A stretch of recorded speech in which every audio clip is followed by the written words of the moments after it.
Ramsey Paul, Yeah. and he's one of my favorite channels. So I asked him. I wanted to have him on. I would consider to be like a dissident right type of YouTube channel, and just a really funny guy, entertaining, and brings a real wholesome perspective, I would say, to I guess like right wing circles. So Ramsey Paul, just introduce yourself. Where can people find you on Twitter and YouTube and all of that? And like, how would you describe your channel? Yeah, it was funny. It's Ramsey Paul, and if you Google me, you don't believe everything you read about me. But I've been like one of the original gangsters. It seems like on YouTube. I started in 2007, I think it was, or eight, and it was so much different back then. And I did a lot of videos back then, kind of humor and just being funny and doing weird things. And I got a little bit into politics, and I guess I'm like a right wing, but I try to look at it at a different perspective, and I have a lot of fun every day, Monday through Friday. I have the Ramsey Paul show from 11 a.m. Central to 1, and tonight I have the Night Owls, and so there's a lot of content, and I still do my my regular videos Monday through Friday. That's the way it used to be. I remember the old school days. There wasn't streaming. There was just people made little videos, and it Yeah. was just regular people like me. It wasn't the high production value necessarily, and it seems like YouTube wants to get away from that. So if you ever want kind of the old school feel, you can definitely. I welcome people to watch me. We have a good time. Yeah, those were the golden. That was like the golden age of YouTube, wasn't it? Like, Yeah. from that era when you started up until I would say around 2016, 17, when Trump was elected, it seemed like the system sort of had to say, "Whoa, okay, we need to start censoring people because they're actually electing people that are going to interfere with our power structure a little bit here." So I think that's that was the invisible hand coming in some ways, and these big tech companies. You remember when Trump was elected? I think there was footage of them crying, right, in Yeah. 2016 or 2017. So they kind of cracked it down, and now it seems like YouTube just ain't what it used to be. But a lot of it is streaming now, and you can still find some good stuff. Hopefully today we'll give that some of that to you. So hello everybody in the chat. I see you guys, Dylan and BRX and Jojo Bean. What's up? Rams. First thing I want to talk about is the most I guess groundbreaking and obvious, and a lot of people will say it's one of the biggest political events in recent like history. The Roe versus Wade decision, and some of these other decisions too from the Supreme Court. Roe versus Wade was the big one, but they also decided that teachers and students can pray together in schools, I believe. They decided that public funds can go to like religious Christian schools. And like they also made one on the Second Amendment and the EPA. So what are your thoughts on like the reaction from the left? You seem to predict this because I was kind of wrong, but at the same time, I did predict. Like some of the titles of my videos are like the left is going to go crazy, but I did predict actually I don't think you'll see the sneaker stores robbed and like mass looting and all of that. I think you'll see, and I do think you'll even see more sort of focused attacks and vandalisms and like fire bombings like we have been seeing on pregnancy centers and stuff. So what are your thoughts on the left's reaction to that, and like in how you called it and all of that with your videos? Yeah, because a lot of people were predicting it'd be like, George Floyd, there'd be mass riots, and we'd have, back in the old days, everyone forgets this now. At least the left did, how Antifa and BLM were burning cities down. And I'm like, I just don't see it. And there's a couple of reasons I didn't think there'd be mass rioting. Number one, I consider BLM and Antifa to be tools of the Democratic Party. And Joe Biden, I mean, he's about as popular as anal cancer, right? He's not popular. So they don't want to put more shit on his plate, like with riots. So I think they gave the word out. We don't want any mass riots to BLM and Antifa. And the second reason is, like you said, that the sneaker riots or looting liquor stores, that's more of like a inner city, someone shot, the rumors get out there, there's a lot of passions. This didn't really hit that demographic that much, that people really get all that excited about it. This is more of a kind of, it's more women, but more even older women, and it is a different type of vibe. And the third reason is I really think the left is sort of spent, meaning you kind of have a time for all this energy, and then you can't keep it up forever. Eventually, people just get tired of it. And I'm old enough to barely remember. I was a little kid at the time, but in the 60s, they had a similar thing. Late 60s, early 70s, there was a terrorist group called the Weather Underground, and they set off bombs everywhere, thousands of bombs. Looking back on it, it's amazing. But eventually, everyone got tired of it, but they kept setting off their bombs in bathrooms or whatever. And they became, everyone was like, what the hell are you doing? You know, what's the point now? It's like 1975. Everyone wants to move on. And I kind of get that sense now that people want to move on. They don't want riots. So I think the energy sort of spent on the left. I just don't. So that's why I predicted there wouldn't be any major riots. Yeah, there's people that play to the cameras. And one of the things that's so hard now that we used to see is you don't know how much people like when they do a crazy TikTok video saying they want to eat babies or whatever. Do they really mean that, or are they trying to get views? So Exactly. everything is so complicated now because everyone's an attention whore. You don't know what's like real, or they're just doing it because they want to the virtue signal and they want their friends to see it and they want to get monetized. I guess I don't know. I'm old. I don't use TikTok, but I guess like YouTube is for us older people, but young kids they all use TikTok and they all like to do that stuff. Yeah, no, it's true. It's funny because if you remove yourself from the suspended disbelief and actually like use logic to think, well, wait a minute, okay, these people are setting up a camera in their bedroom, and then like they're setting it up, and then they're just doing what they do. They're not really expressing anger. You know, this isn't like an in the moment, heat of the moment thing. It's them almost like acting in front of the camera, exactly like you said, to get views. But a lot of people don't. Some people will probably watch those and don't realize that this was like all set up. Sort of like Yeah, a and I've often said that because I do cameras, stuff on videos, like right, even not political videos. Let's say like they're showing some guy walking, and oh look at he fell funny or whatever. The first thing you got to ask is why were they filming that guy just then? If right. there's nothing else going on, I get very suspicious because a lot of times things are set up. And you're right. There's this one lady, she went crazy on a TikTok video, but you could tell she dressed for it. She put on her makeup, she set up her lighting, and she set up the camera, and then she had a meltdown. Well, that's obviously planned. It wasn't spontaneous. She was doing that for an effect. So I do think there's a lot of anger on the left about Roe versus Wade, but I think a lot of it's kind of astroturf. I don't know how genuine it is, especially like I feel sorry for Starbucks. They're very paused, very left wing. They have the LGBT flag everywhere. They love abortions.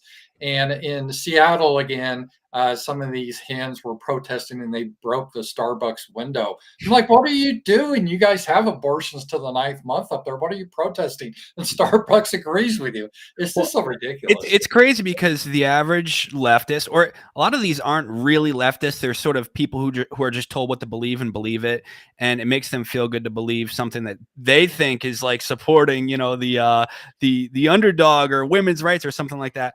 But in these, if you look at these protests and where they are, for the most part, except for some exceptions, they're actually in the states and cities that abortion is going to be still completely legal and Yeah. unchanged. And they don't even know that, some of them. There are videos going around, them being asked about this, and they don't even know, the actual facts behind what Roe versus Wade was saying. And all Roe versus Wade was saying was that, well, actually, I don't know if you know the intricacies of it, but it goes to the federal constitution of what substantive, what's it called? Substantive due process, and what that means. So it's this doctrine in the Constitution that says, basically, it has to do with the due process amendment in the Constitution. And what the liberal judges have done throughout like the past few decades is they've said that amendment in the Constitution actually lists or alludes to like these phantom ghost rights that they just make up. So the due process doctrine, what it says is, because I think the amendment says something along the lines of like the due process must be had to take away your life, liberty, and pursuit of happiness. And so they attribute pursuit of happiness to relate to abortion and marriage and all of these other things that Clarence Thomas said, no, it doesn't actually attribute to, it doesn't say that in the, in the amendment. So it basically goes to the states after that. Since it's not protected under the Constitution, you're right, quote unquote, to get an abortion. So, and they don't know that. And so where do you see this going, though? It seems like the states, and COVID really highlighted this as well. It seems like the states here in our country are becoming more autonomous, and it's almost like, well, there's a culture war and it's splitting up. And so, do you see this continuing? And do you think, like, Texas is voting in 2023 to secede? I don't think they will in 2023. But what are your thoughts on that? The division of the country. Well, you bring up a lot of good points. Let me bring up the first point you brought up about how leftists, a lot of these people, these girls, they don't understand what this is. And it's funny because I'm gonna meet a girl soon that I know she's probably pro-choice, and I'm gonna tell her, you know what? I'll call her Sally. Sally, what we should do, this shouldn't be up to the Supreme Court. Let's get the Supreme Court out of this. This should be up to the people. The people should make the determination about abortion. And I know she's going to say, damn right, that's the way it should be. And I'm like, that's what they ruled. Because there's so many of these people, they really think that the Supreme Court made abortion illegal. They really think that.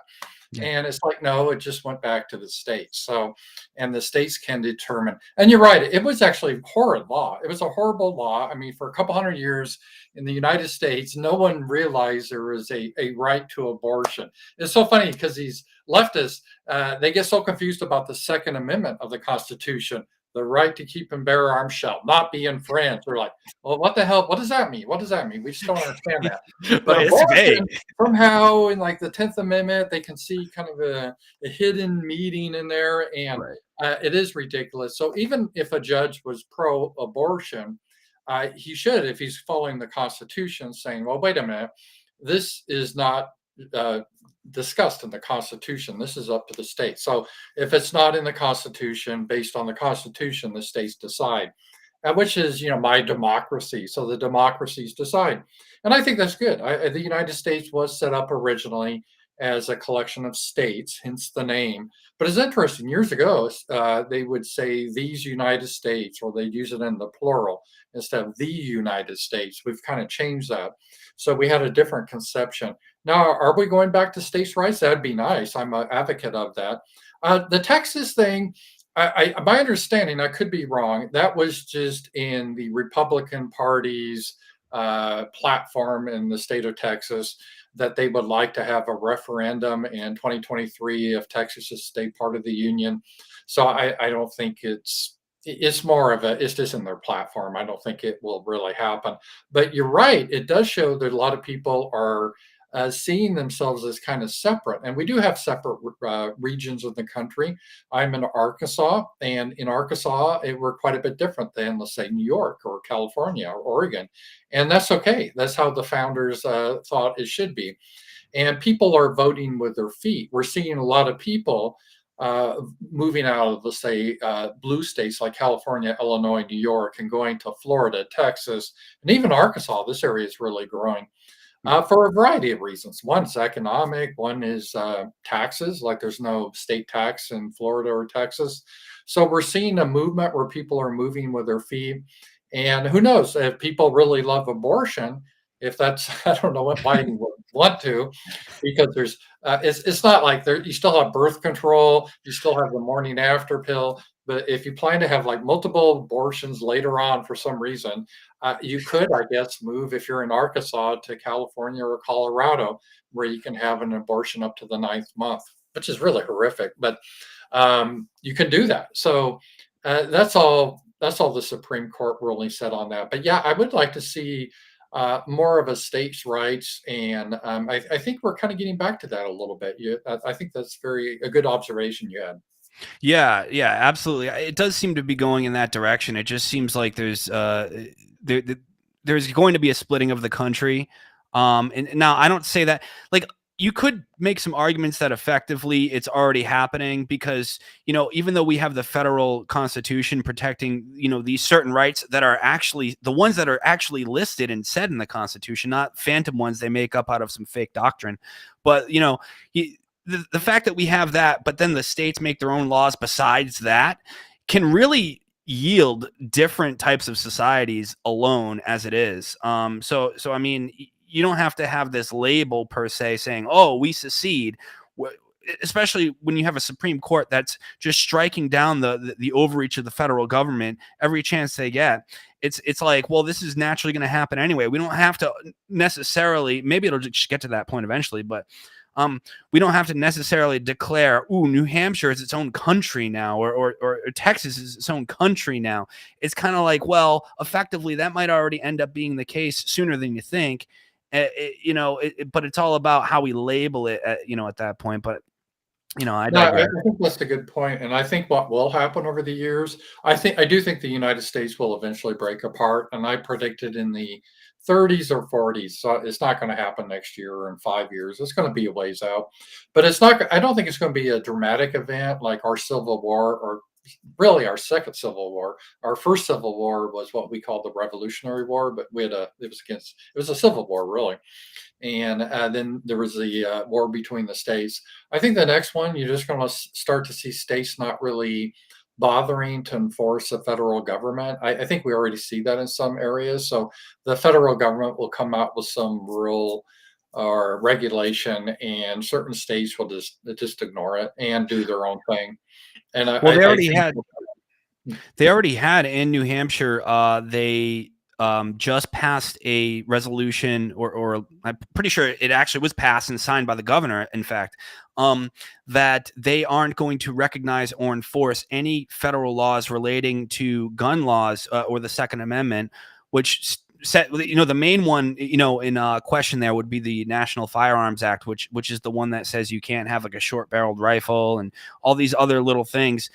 Basically the state government of New Hampshire already said, like, we're not going to help the feds enforce this, which effectively will make it unenforceable because the ATF and the feds have to work with local law enforcement in order to enforce any of that. So I mean, it's happening in small ways already, which is kind of interesting. But which, by yeah. the way, this is maybe a little bit off the topic, but that's why I think the government, the federal government, especially after George Floyd, they talked about they want to federalize the police, and I think that's one of the reasons they're worried about their local control, local sheriffs, and because you're right, like in the county I live in now, nothing like that would ever be enforced by the sheriffs here. So and they don't like that. So I think that's how things will start to break apart. So while Texas may still fly the United States flag for a while, it will be de facto pretty independent in what it does. Do you, That's my prediction. And again, this isn't going to happen within 5 years, but let's say in the 2030s, 2040s, I think we'll see that. Yeah, I agree. I think you'll see a slow trend in that direction, and then eventually it'll just be declared. But people will already sort of feel it in their bones. I think before it's declared, I think it will be. It has to become more widely accepted. Now, what do you think? I mean, it sounds like you're, like for self determination. Like, so what are your thoughts on self determination and how do you define that? I know it's not just states; it could be countries too. I know you've talked about like Hungary, Poland, Israel. Any country, right? So, what are your thoughts on self determination? How would you define that? Yeah, that's kind of a liberal concept, right? Woodrow Wilson actually talked a lot about self-determination in World War One. That's a big topic, and all self-determination means is that the people should be able to determine what type of government they are.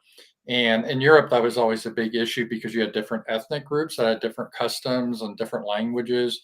And self-determination stated that certain people they should be with people that are similar to them and they can determine their own government.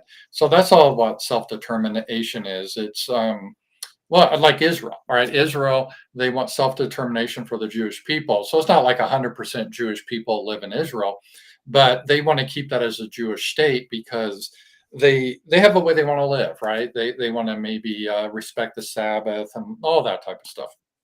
So they have to remain in the majority, and they have their immigration laws to make sure that the Jewish people stay in the majority. And that way they have self determination. Muslim nations, the same way. They want to be able maybe pray 5 times a day and have their laws that you can't make fun of Muhammad or whatever.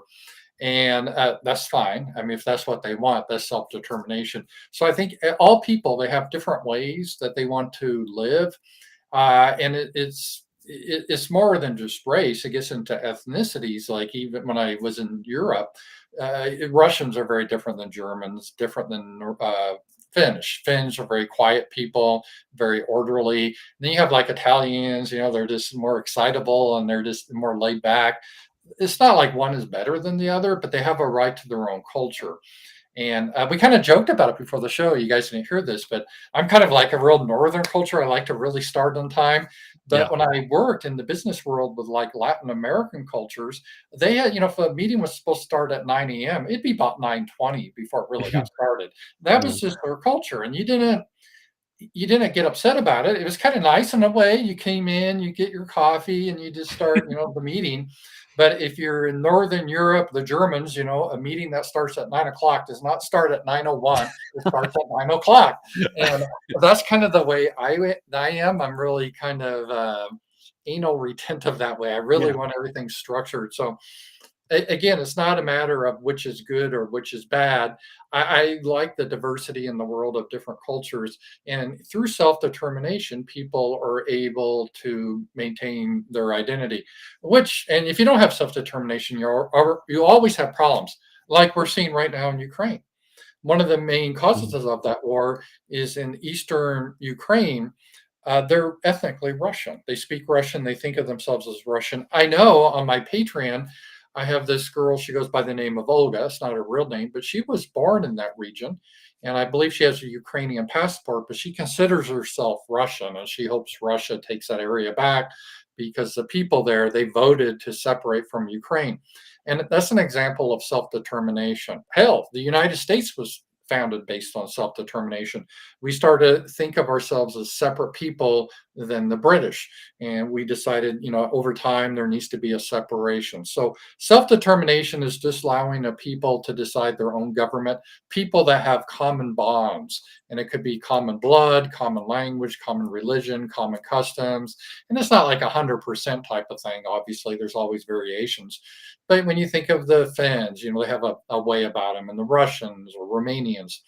And I think that makes people happier in the Mhm. long run. And I want to see happiness in the world. And I want to see all cultures thrive. So yeah, I'm a big fan of self-determination.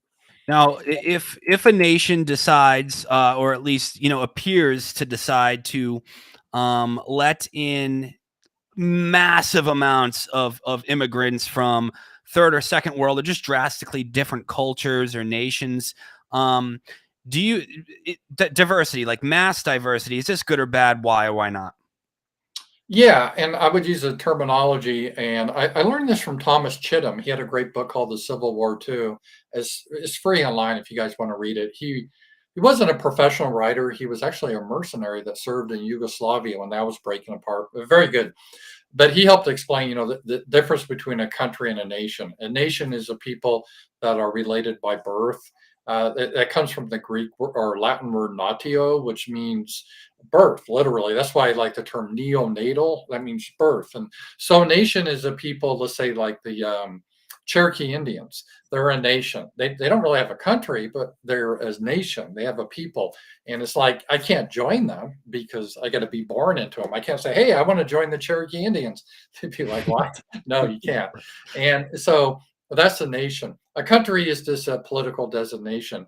And countries, I think, under nationalism tend to work better is if you pretty much have a country with a majority of one nation. Let's say like Japan.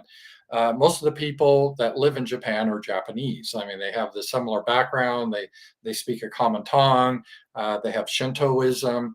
I had a patron, and actually still my patron. He was ethnically Japanese, and with Shinto, it's almost like unthinkable if you're Japanese and not be that because it's so part of their identity. And so that is what defines the people. So the problem is when you bring in a whole bunch of other people. Let me use an example of Israel. Let's say if Israel just opened their borders because they're a prosperous country to a bunch of Muslim immigrants. Muslims are great people, but let's say that all the Muslims started to flow into Israel, and Israel's a democracy. Well, what will soon happen? Pretty soon, the Jewish people would no longer have their own country because they would be outvoted by the new immigrants who are Muslim. And they may vote. This is democracy that you got to pray 5 times a day. We're going to have to call to prayer. You can't offend Allah and so forth. And the Jews may say, we don't want this, but the Muslims will say, well, too bad. This is democracy. So, no, you can't have self determination if you have wide open immigration. It's just impossible. You got to restrict your immigration if you're going to have self determination, if you're going to have a homeland where you can help decide how the culture will be. Well, not only that, it seems like to me that, the more sort of diversity you have, the more it increases the possibility of factions forming within the nation of different political groups and ideologies and cultures, and then them fighting with each other and battling over power politically or even, violently in the streets, like you're kind of seeing with Ukraine in some ways, right? So it just seems to me like the world be much more peaceful if like we learn to get along, but be separate in some cases, while in other cases maybe not. But the people have to have that decision, and it's this double standard, because if you advocate for Israel to have control of their own destiny, or Japan, but if you in comparison to like Hungary or Poland or something, you'll be called hateful, right? Just because it's Hungary or Poland, it's like, well, everybody, we should treat everybody equally, right? We're about equality. So if you want that group to determine, for themselves what they want their country to be, and what their culture to be, and who they want to let into their country, that should be allowed, just like it's allowed for any other country in other parts of the world. So it's that double standard that I think a lot of people don't see. Like they're not cognizant of the fact that they even hold that double standard. They're just kind of taught that they're supposed to have that double standard, and if not, ooh, hate, right? Like it's like, what are you talking about? I don't know what it's just kind of like this delusional thinking. It's how people were brought up, though, I think, and the media and all of that too. Yeah, um it's definitely effective. And then when I was in Finland, I attended my co-host Tina Vik, or I guess she's Tina Loka now. She just got married, but she had a conference in Finland, nationalists from all over Europe, and someone from NBC wanted to interview me. And I think she was trying to do a gotcha, like, why are you attending this conference? And she was expecting me to say something hateful. And I said, because I love diversity. She's like, what? And I'm like, yeah, because I want Finland to remain for the Finnish people. I think it's cool. I mean, it's not my culture. It really isn't. They have a lot of strange things. They're different than me, but I think it's really neat. I hope they can maintain their culture. And yeah, same with Hungary and all that. And that really surprised her. And she didn't use that footage because it wasn't the narrative they of wanted. course, right. But I think that's a very effective, because you just have to say, and the Israeli example I use, just because both the Democrats and the Republicans, that's their priority, keep Israel Jewish. And this isn't a conspiracy theory. I've tweeted out many times. It's in our law that we are dedicated to keeping Israel a Jewish state, not Yeah. just a state for anyone, but Jewish. And that's fine with me. That makes sense. But I think every group, like Hungary, should be for the Hungarians. And by the way, in Orban, that's his belief. And that's why they didn't take all those immigrants in. And it really surprised, his foreign secretary was being interviewed by someone from the BBC. She said, "Why aren't you taking these refugees in?" And he said, "Well, because they're Muslim and we're a Christian country, they want to be compatible with what we believe." She was like, "What?" And she was just so shocked. But he was like, "Yeah, this is the reason." So I think this is a good way to do it, to show people it's not a hateful position. And you bring up an example like Israel or any other country like Japan or whatever. Should people be able to define, who they are, and I think they should be able to.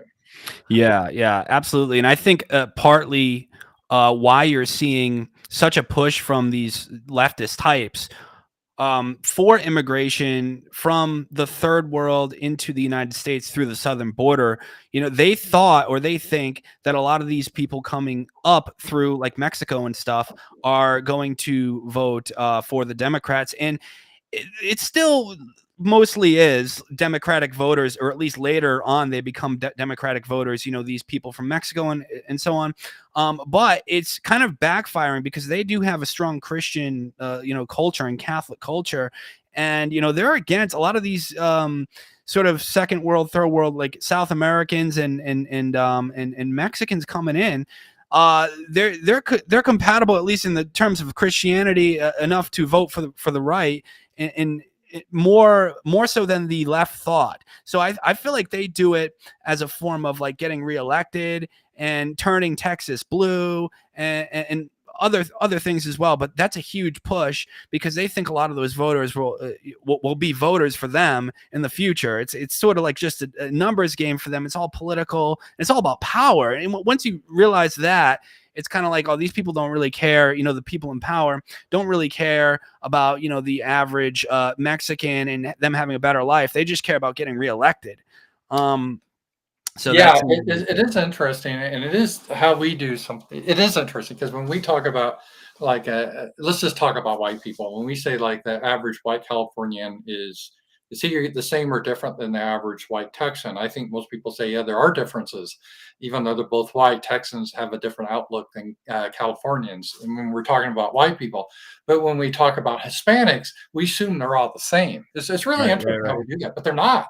And right. we've seen that in Texas, that the Texas Hispanics are not like the California Hispanics, which is interesting. And I don't want to do the whole Dems are the real racist type thing, but it is kind of, they look at like, oh, they're all the same. They're Hispanic, so they all think the same, and they're all going to vote Democrat because that's what they did in California. But they're starting to see in Texas anyway, and it may be premature. I don't know, but we have seen already. There was a district just recently taken by, it was always Democrat, and this Hispanic woman won it for the Republicans.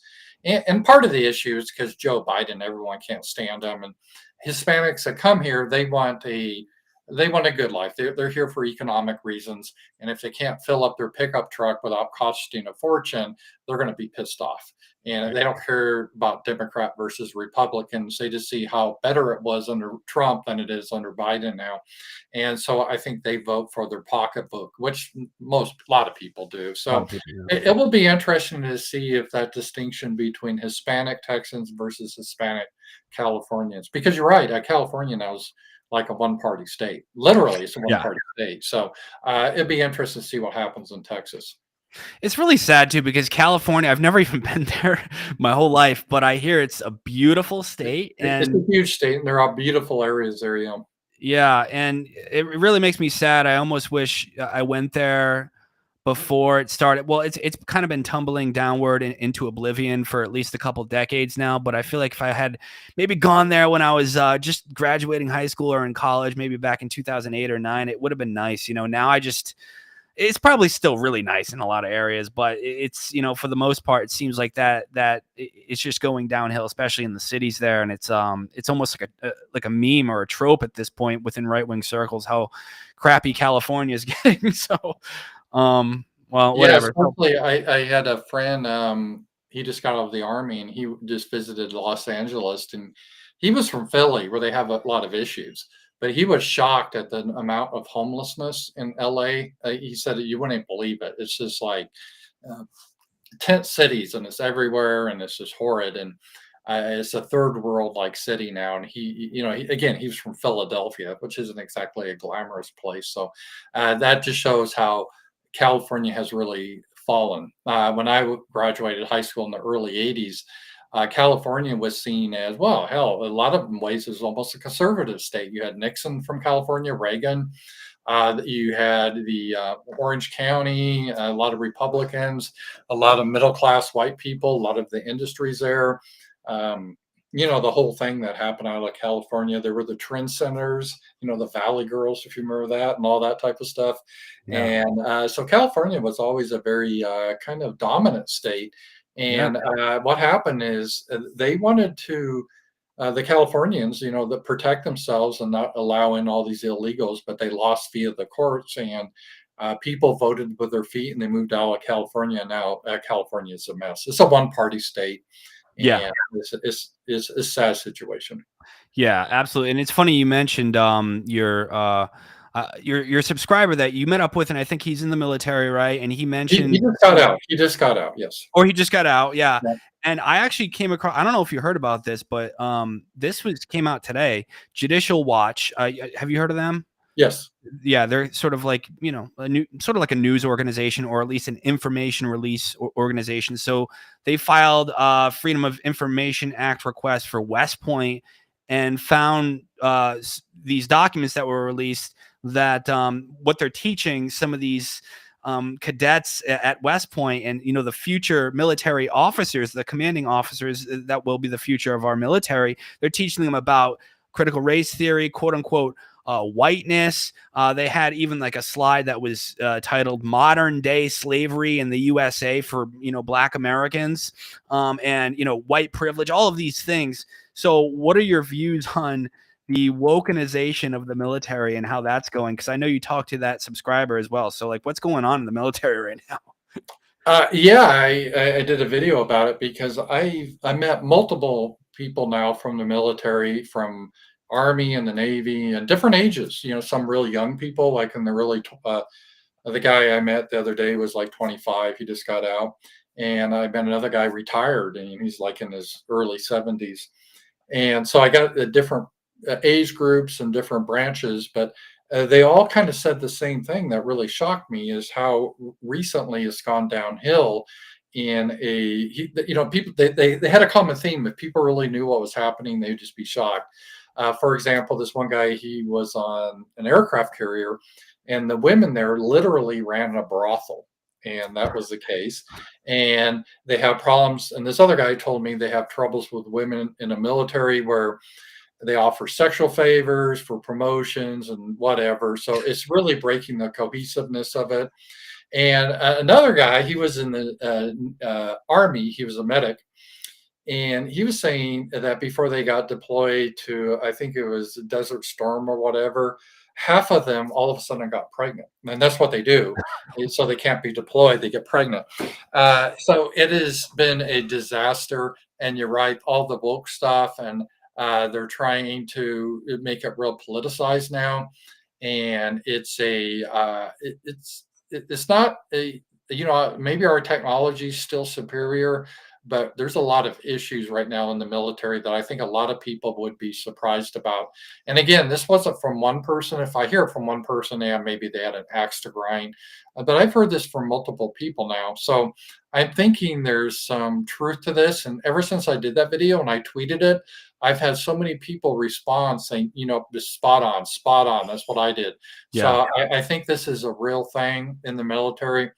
It's not the military that you picture in your mind, back in the day. It's become very woke.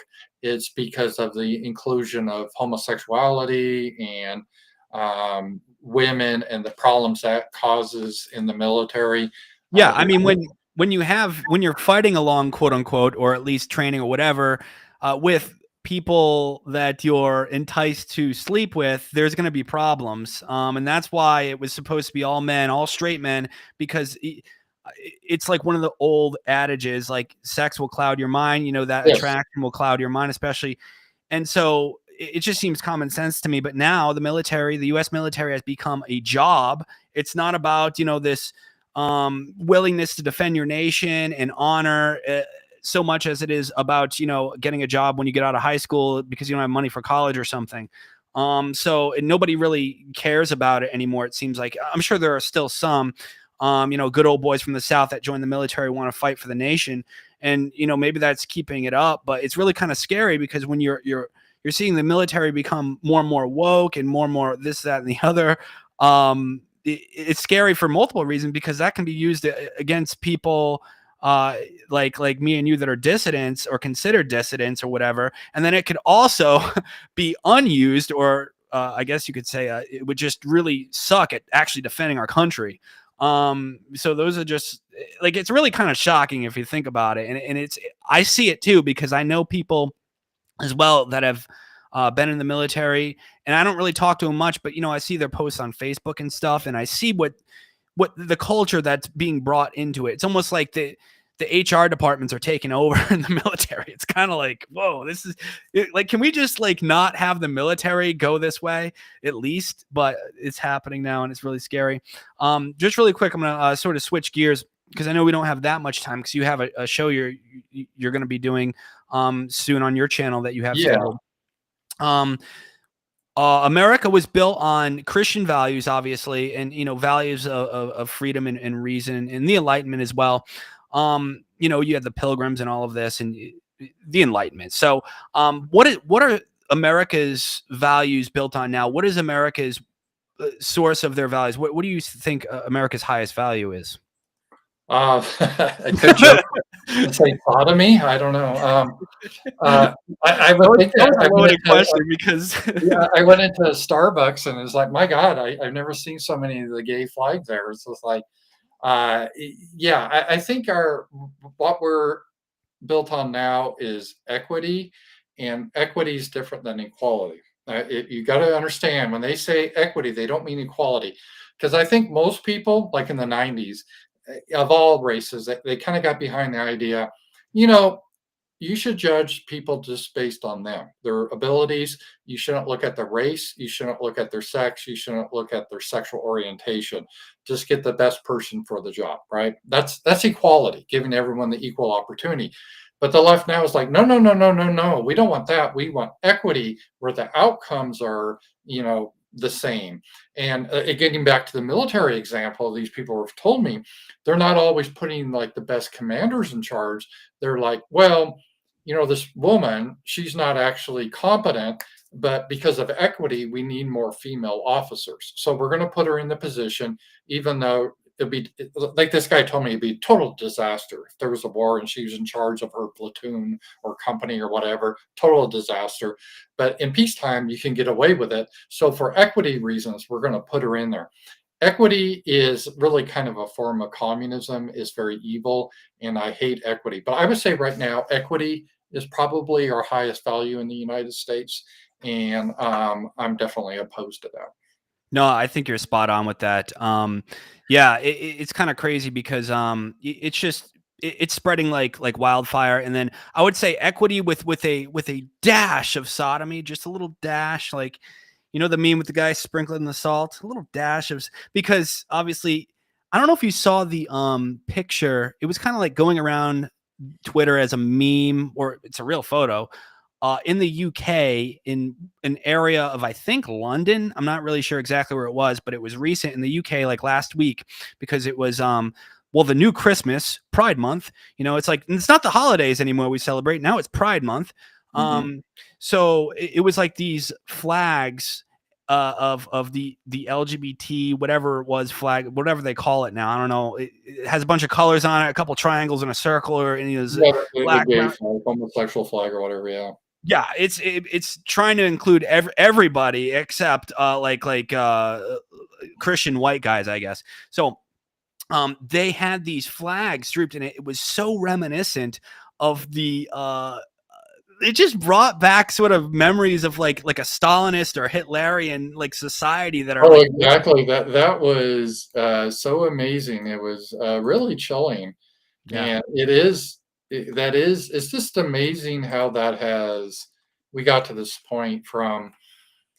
Well, when I was young, homosexuality was illegal, and then it became okay. Well, maybe shouldn't homosexuality. Okay, we're not going to make it illegal, but it's a psychological problem, and that's how it should be treated. And then it became, well, let's just tolerate it. What do you care what someone does in their bedroom? So it's not something obviously we're going to promote, but why worry about it? Let them do what they want to do. And we've kept down to now. It's like the highest value where if you don't want a drag queen shaking his ass at a 6-year-old in school, you're a neo-Nazi hater. It's just bizarre how fast that has become. And that's not, I think, for a healthy society. Uh, it, I think, first of all, everyone should be treated with compassion, but what we need to affirm is a traditional family because that's how civilization is built. Now, that doesn't mean need to be cruel to other people because everyone has their faults. And I'm not trying to say I'm better than other people because I've done a lot of bad things, so I'm not trying to come across judgmental. But even though we all are short of where we should be, we can all affirm what we think the ideal is. And I think the ideal we've seen throughout history is a mother and a father and children. And it's not perfect, but that's the ideal that we should affirm. Now, people that stray from that, should we be cruel to them? No, I don't think we should. But should we promote that behavior? No. I mean, because it's just getting insane now. I don't know if you saw that. I tweeted it, and this girl, she wasn't trolling. She really believed this, that she I know. identifies as a bird, and she changed her pronouns to some sort of bird thing. And that made logical sense because if you can change your sex, why can't you change your species? And it's just gone into a really insane area the left has gone into. Yeah, I saw that, and I was actually gonna I was gonna pull up the video, but I forgot. But yeah, there's a video going around of this female saying that she identifies as a bird. It's one of the funniest things I've ever seen. And so, um, where does this? I guess that's the logical conclusion to the transgender thing. It's true. It's like if you're going to say that, well, then eventually, we're going to get to the point where you can say, well, I'm I identify as a lamp post on the street or something. I mean, it really Well, is why that crazy. not? Why not? And I see in your chat, Omar says Ramsey is judgmental. I am. Thank you. It's good for us to have judgment. Judgment's important. And in fact, if you're a Christian, Jesus said we need to judge rightly, and so that's very important because we need to judge what things are wrong or right. Like if someone rapes a woman, we need to be able to have a moral judgment that that's the wrong thing to do. So judgment is a good thing. People need to have judgment, not hypocritical judgment or self-righteous, but as a people, we need to be able to judge what's right and wrong. So thank you for the Yeah. compliment. I've actually had people say that to me as well. Don't be judgmental. It's like, no, no, no. I think we need more judgment. Our society needs more judgmentalness, I guess you could say, right? Like you should be more judgmental. And that I think we're lacking on that, in fact. Oh, So definitely. I mean, people have said it's funny because when they say that, they're making a judgment, right? it's like, It's inherently kind of an irony there. They're making their judgment that you shouldn't be judgmental. Well, you're making a judgment. Of course, we as humans need to make judgments. What's right behavior and wrong behavior. And then the question is, well, should you push it on others? Sometimes, like some people may say, "Hey, it's my belief." As a man that I should be able to go out and rape women. And why are you trying to control my body? And we'll say, well, because you're hurting another woman. So we have a right to control your actions. And we right. don't care if that's your religion, in my religion, I believe it's okay to rape women. No, we're making a judgment. We're going to make it illegal. And if you break the law, you're going to be punished for raping a woman. So that's an example where we make a judgment. We're enforcing our morality on the man, Right. and that's a good thing. So all laws are an enforcement of morality. So it's just how do you enforce it and how do you allow maximum liberty, which I believe in, but at the same time, it's not like a free for all. Obviously, let's do. Right. I use an extreme example because it's easy to understand. Like rape, you want to say, "Hey, do whatever you want. If you want to rape people, it's not my business. I don't believe in it, but I'm not going to try to force my morality on you." Right. Don't legislate your morality. No, no, don't. What are you trying to do? Tell me what to do with my body. I may want to rape a woman. Right. And it's like, well, too bad you can't because you're hurting her. And so we have these structures and morality and how we set this up. And it goes even to direct hurting because we're in a society. You can hurt other people by, oh, everyone should be able to shoot up drugs in the street out there. No, I don't want to live in that society. So, we have a right to regulate how a society is going to function because we're not isolated from each other because your actions and how you do things can actually blow back onto me and others. So I think that's the challenge of a society is you want maximum liberty, but at the same time, you need a foundation or structure in place. Yeah.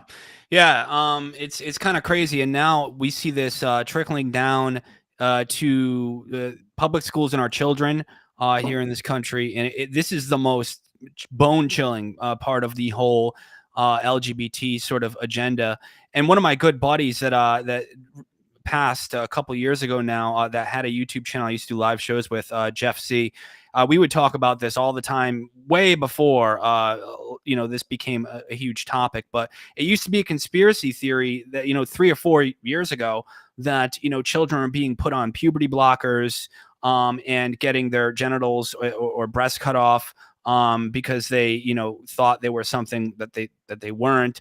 Instead of treating it as sort of a psychological issue, with love, of course, like you said, like all of these things, like with love. Instead of doing that, they just and this is the most hateful thing I can think of to do. They reinforce it and affirm it, and put them on puberty blockers, which are really just sterilization drugs, right? And cut off their genitals at their request, and all of this stuff. It's crazy. And there's a few Twitter threads I read, actually, because I did an interview with Nicole Solis, who is a mom that was basically speaking out against this in Rhode Island, some of the CRT and gender theory things that we're teaching kids. Some of the kids are now coming out and growing up. It's just getting to the point. I think we're going to see a lot more in the next 5-10 years. Some of these kids that, of course, their brains are very moldable, so they're very convinced by what they read on the internet and what their student counselor is telling them when they're like 13 and they think they might be the other gender. Since they're so influenced by this, they actually go along with it, and they end up taking the sterilization drugs and doing all this and then regretting it. And it's the saddest thing ever. And a lot of this is not tested. It's not what do you call it? It's not thoroughly vetted as to like what the long-term effects are with like the puberty blockers. And like, for instance, I mean, it's really graphic. Some of the Twitter threads I've read about, men who, when they were teens or young adults, deciding or being convinced that they should, cut their junk off. And then the experiences they have and problems they have, it's just nightmarish, because it's complicated and graphic, but like some of the issues they have down there as a result. And it's just kind of crazy. And I can't even believe, do you think this is going to like backfire on the left, or is this going to keep going down into delusional la la land? I mean, with Desmond is amazing, strip pole dancing in front of the sodomites and all of this, and then the puberty blockers and the mutilations. Like, do you think the parents, there's going to be a blowback? Is this, or is this going to continue? Like, what are your thoughts on that? No, nature always goes back. It'll go back because it's against reality. I guess I'll leave people with this one thing, and this is where they make the fundamental error. And obviously, mutilating children is horrific. I can't even tell you what should happen to people that do that to children. But you don't have a gender. You do not have a gender. You have a sex. And this is something they used to teach you in school, that typically living things have a sex that's male or female. A gender refers to a grammar, like a noun, and a noun can be male or female, indeterminate, or like a cow is female, a bull is male. But that's a noun. It's not a living thing. A living thing has a sex. So you don't have a gender. You're either a male or a female if you're a human. Now you may say, "Oh, but I'm a male, but I like to knit and I feel fabulous." Well, you're still a male that feels fabulous and likes to knit. You don't have a gender. And see, this is a whole problem. It's basically the Gnostic heresy, Mm. because they think you're like born in the wrong body or something weird.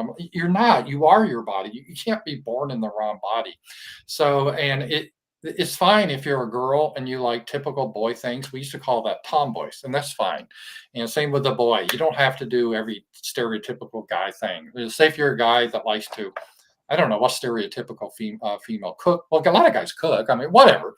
There's nothing wrong with that. Right. That's just the way you are, and it's not that you're the wrong gender. You just aren't following the typical sex roles, which is that's fine. In fact, we used to celebrate that Like if you're a girl, you shouldn't have to just do girl things. Now, if a girl wants to play with a truck, oh, you must be born in the wrong body. We better put you on puberty blockers. Like, what the hell?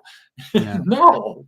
And now you have the guys like Leah Thomas participating in female sports, and it's just like, whoa! Like, I know it's like so it's ridiculous. It's horrifying, really. It's something that no one would have thought about 20 years ago. Well, they no, would it would have been horrific, like Frankenstein type of thing. But yeah, so now to answer your question, there's definitely going to be a blowback, and even the Democrats are worried about that. Even Hillary Clinton said, you know, guys, we might want to tone down the trans stuff and focus more on the economy.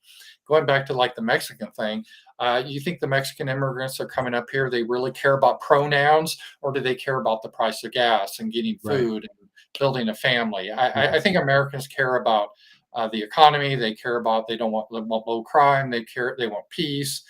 This weird pronoun shit. I don't think really that's a boutique position to someone that has too much time on their hands, in my opinion. Yeah, it's sort of it's almost like a bourgeois type of It is. It upper is. Yeah. middle class college like girl position. Like, Yeah. seems like. But anyways, I'll let you go because I know you have your show. Oh, right, and people are asking what the owls were. Is we do a show called Night Owls, and it's just a painting of I don't know if you see just an owls or something. Yeah, Satcha, my girlfriend made that, so that's yeah. It used to be kitties, right? yeah. Kittens. We had cats on sushi, really bizarre stuff. I have no I idea think what it's it's about. funny. I think it's Yeah, it's wholesome. really weird stuff, but I don't know. I like it. But guys, it's been great to talk to you, and it's good to see your chat. You have a good audience. So, Yeah, guys, yeah. They're cool. thank you for having me on, and God bless you. God bless you all. Links in the description below for Ramsey's channel.